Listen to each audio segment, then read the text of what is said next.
Hello प्यारे बच्चों, कैसे हैं आप? उम्मीद करता हूँ बहुत बढ़िया होंगे। आज मैं आपके लिए एक इलेक्ट्रोकेमिस्ट्री का क्वेश्चन लेकर आया हूँ। Mg से Mg+2, L+3 से L। Mg+2 की कंसंट्रेशन है 0.01, L+3 की कंसंट्रेशन है 0.01 और यहाँ पर हमें Mg+2 से Mg का रिडक्शन पोटेंशियल दिया है -2.34 वोल्ट और L+3 से L का रिडक्शन पोटेंशियल दे रखा है। ई सेल निकालना है। ये हमारा क्वेश्चन इलेक्ट्रोकेमिस्ट्री का है, इलेक्ट्रोकेमिकल सेल से रिलेटेड, और ऐसे क्वेश्चन निट के एग्जाम में मैक्सिमम पूछे जाते हैं। तो इस टाइप की वेराइटी के क्वेश्चन को करना कैसे है वो अपन देखते हैं।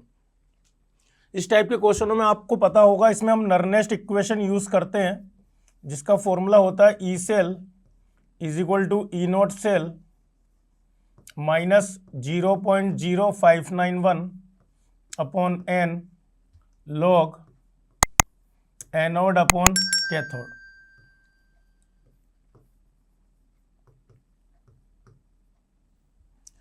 अब सबसे पहले आपको ई नोड सेल निकालना है। ई नोड सेल कैसे निकाला जाता है कि इसमें ये वाला जो रिप्रेजेंट कर रहा है आपका वो एनोड है और ये रिप्रेजेंट कर रहा है कैथोड है। इलेक्ट्रोकेमिकल सेल में दो अलग अलग कंपार्टमेंट होते हैं, एक एनोडिक कंपार्टमेंट और एक कैथोडिक कंपार्टमेंट। ये जो दो वर्टिकल लाइन है वो सॉल्ट ब्रिज को रिप्रेजेंट कर रही है, यानी कि ये दोनों हाफ सेल एक दूसरे से कनेक्ट हैं। इसमें इलेक्ट्रॉन का जो फ्लो होता है anode to cathode through external circuit और करंट का फ्लो होता है cathode to anode through external circuit. तो यहां पर अगर हम दोनों हाफ रिएक्शन लिखते हैं, हाफ ऑक्सीडेशन,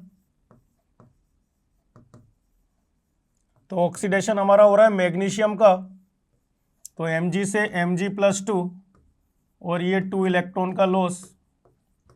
ऐसे ये वाली हमारी कैथोडिक रिएक्शन है, हाफ रिडक्शन अगर हम इसको लिखते हैं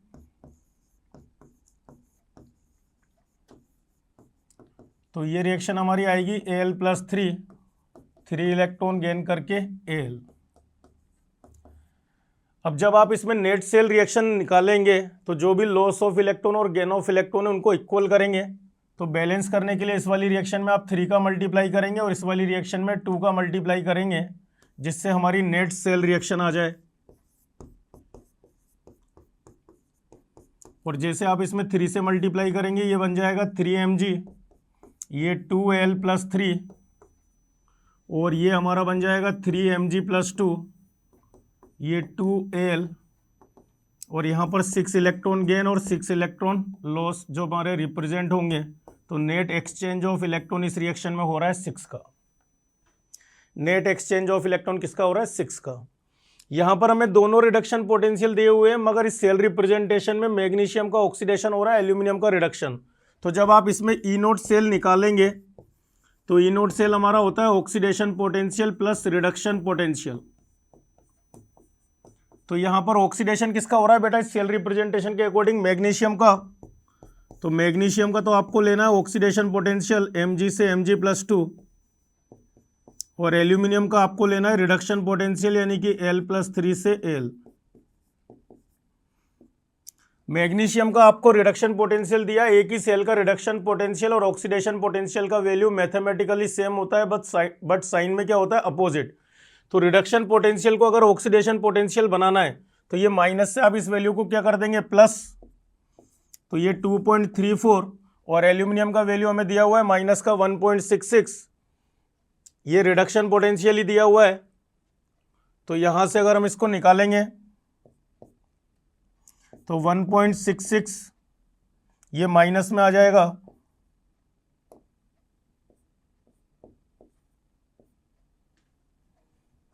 तो 2.34 में से अगर मैं 1.66 को माइनस करता हूं तो यहां से मेरा ई नोट सेल निकल के आएगा 0.68 और एन की वैल्यू निकल के आ गई 6। क्या किया मैंने? मैग्नीशियम का ऑक्सीडेशन पोटेंशियल लिया, एल्यूमिनियम का रिडक्शन पोटेंशियल। हम ये भी सोच सकते हैं कि जब दोनों के रिडक्शन पोटेंशियल दे रखे हों या दोनों के ऑक्सीडेशन पोटेंशियल दे रखे हों, तो जब दोनों के रिडक्शन पोटेंशियल दिया हो तो जिसका रिडक्शन पोटेंशियल ज़्यादा होगा उसका रिडक्शन कर देना, दूसरे का ऑक्सीडेशन। अगर दोनों के ऑक्सीडेशन पोटेंशियल दिए हुए हैं तो जिसका वैल्यू ज़्यादा हो उसका ऑक्सीडेशन कर देना, दूसरे का रिडक्शन। तो ये हमने ई नोट सेल निकाल लिया 0.68 और एन की वैल्यू आ गई 6। यहाँ पर जब हम एनोड अपॉन कैथोड लेते हैं तो इस केस में अगर हम Q के एक्सप्रेशन की बात करेंगे, ये जो हमारी नेट सेल रिएक्शन आई है, तो यहां से अगर हम Q का एक्सप्रेशन निकालेंगे तो एनोड के फॉर्म में है Mg+2 की पावर 3 और एल्यूमिनियम +2 इसकी पावर आ जाएगी 2। अब कई बच्चे सोचेंगे कि दोनों का कंसंट्रेशन सेम है तो एनोड अपॉन कैथोड की वैल्यू सेम आ जाएगी, मतलब log 1 आ जाएगा, उसको 0 कर देंगे। बट ऐसा नहीं है, क्योंकि दोनों में कोफिशिएंट अलग अलग आ रहे हैं। मैग्नीशियम का कोफिशिएंट है 0.01, सॉरी कंसंट्रेशन, और एल्यूमिनियम का कंसंट्रेशन है 0.01। कंसंट्रेशन दोनों की सेम है, मगर मैग्नीशियम के ऊपर कोफिशिएंट आ रहा है 3 और एल्यूमिनियम के ऊपर आ रहा है कोफिशिएंट 2।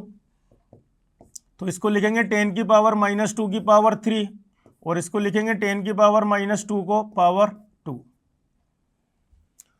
तो ये बन जाएगा -6, Q आपका बन जाएगा अब 10 की पावर -6 और ये बन जाएगा 10 की पावर -4। तो यहाँ से Q सोल्व करने पे आ जाएगा -2, जो कि हमारा एनोड अपॉन कैथोड होता है। N की वैल्यू 6 हो गई और ई नोट सेल का वैल्यू हमारा हो गया 0.68।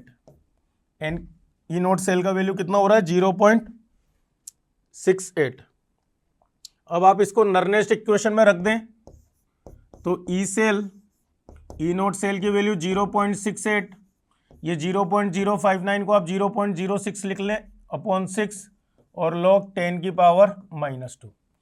अब इसमें आंसर देते समय एक समझदारी और कर सकते हैं कि हमारा जो आंसर आएगा 0.68 से ज़्यादा या थोड़ा कम आएगा, जो भी है, तो उसमें आप log को देखना, आगे माइनस साइन है, अगर log जब भी 1 से बड़ा होगा तो पॉजिटिव निकलेगा, इस वैल्यू को कम कर देगा क्योंकि माइनस हो रहा है, और log अगर 1 से छोटा है तो ये वैल्यू निगेटिव में निकलेगा, निगेटिव निगेटिव पॉजिटिव हो जाएगा, तो 0.68 से आंसर ज़्यादा आएगा। तो इसको अगर हम सोल्व करते हैं तो ये 0.68, इससे इसको कट किया तो माइनस का 0.01 और log 10 की पावर -2 है, तो ये क्या बन जाएगा, log m की पावर अल्फा को हम अल्फा log m लिख सकते हैं, तो ये प्लस हो जाएगा 2 log 10। log 10 की वैल्यू 1 हो गई तो ई सेल निकल के आ जाएगा 0.68 और 0.01 में मल्टीप्लाई किया 2 का तो 0.02, तो ये ई सेल की वैल्यू आ जाएगी आपकी 0.70 वोल्ट। तो इस तरीके से आपको ई सेल निकालना है। पहले ई नोट सेल निकाला, फिर एन निकाला। अगर इसमें डेल्टा जी और पूछ लेते हैं तो डेल्टा जी हमारा होता है माइनस का NF E cell, Gibbs free energy बोलते हैं इसको। यह वर्क अगर आपको कभी निकालने को बोला जाए तो वर्क भी हमारा डेल्टा जी के इक्वल होता है नेगेटिव में। तो गिब्स फ्री एनर्जी, तो एन की वैल्यू हो गई 6, एफ की वैल्यू हो गई 96500 और ई सेल का वैल्यू हो गया 0.70। तो ये कैलकुलेशन करके आपका डेल्टा जी भी आ जाएगा।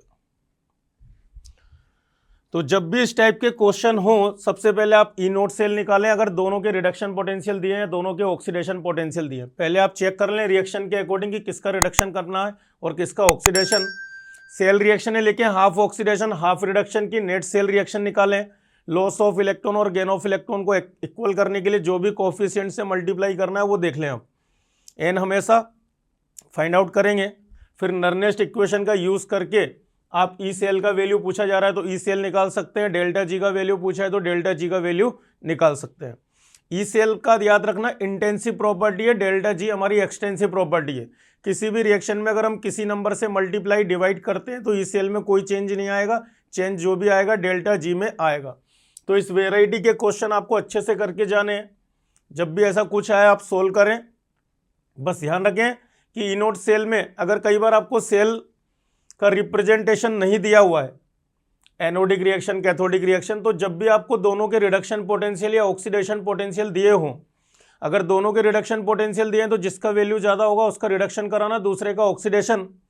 और अगर दोनों के ऑक्सीडेशन पोटेंशियल दिए तो जिसका वैल्यू ज़्यादा हो उसका ऑक्सीडेशन करा देना, दूसरे का रिडक्शन।